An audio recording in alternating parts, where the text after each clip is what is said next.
প্রত্যেক নারীর জীবনেই এক বিশেষ সময় প্রেগনেন্সির এই 9 মাস। নিজের শরীরে একটা প্রাণের তিলে তিলে বেড়ে ওঠার মতো অনুভূতি ভাষায় প্রকাশ করতে পারেন না অনেক হবু মাই। ভয়, আনন্দ, উৎকণ্ঠা মিলিয়ে এক মিশ্র অনুভূতি কাজ করে সকলের মধ্যে। সঙ্গে থাকে একটা জিনিস জানার কৌতূহল, গর্ভের সন্তান ছেলে না মেয়ে। মা দিদিমাদের দেওয়া টোটকা দিয়ে খুব সহজেই আপনি গেস করতে পারবেন পুত্র সন্তান না কন্যা সন্তানের জননী হতে চলেছেন আপনি। চলুন দেখে নেওয়া যাক গর্ভাবস্থার কোন লক্ষণ দেখে কি বুঝবেন। নাম্বার 1, শোয়ার ধরন। শোয়ার ধরন দেখেও বোঝা যায় ছেলে না মেয়ে। ছেলে হলে সাধারণত বাঁ দিক ফিরে শুতে পছন্দ করে হবু মায়েরা, আর মেয়ে হলে ডান দিক ফিরে শুতে নাকি বেশি ভালো লাগে। নাম্বার 2, ত্বকের সমস্যা।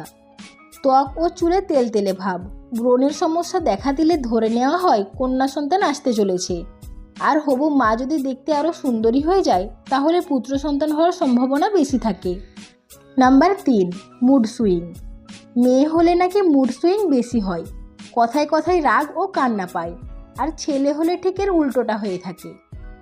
Number 4, morning sickness. Morning sickness বেশি হয় মেয়ে হলে, অর্থাৎ বমি বমি ভাব, মাথা ঘোরার মতো সমস্যা দেখা দেয়। আর ছেলে হলে সাধারণত হবু মায়েদের মধ্যে এরকম কোনো সমস্যা থাকে না। নাম্বার 5, পেটের আকার। বেবি বাম্প দেখেও বোঝা যায় সন্তান ছেলে না মেয়ে।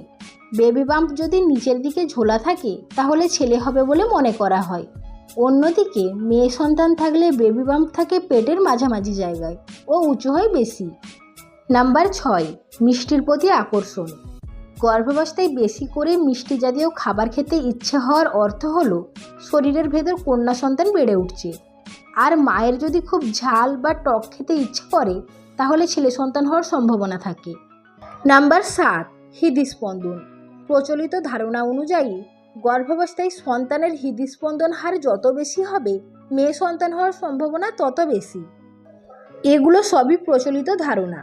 আমাদের দেশের আইন অনুযায়ী গর্ভাবস্থায় শিশুর লিঙ্গ নির্ধারণ আইনত দণ্ডনীয় অপরাধ। ছেলে হোক কিংবা মেয়ে হোক, একটি মায়ের উচিত সুস্থ সন্তান কামনা করা। আমাদের সঙ্গে এতক্ষণ পর্যন্ত থাকার জন্য আপনাদেরকে অসংখ্য ধন্যবাদ।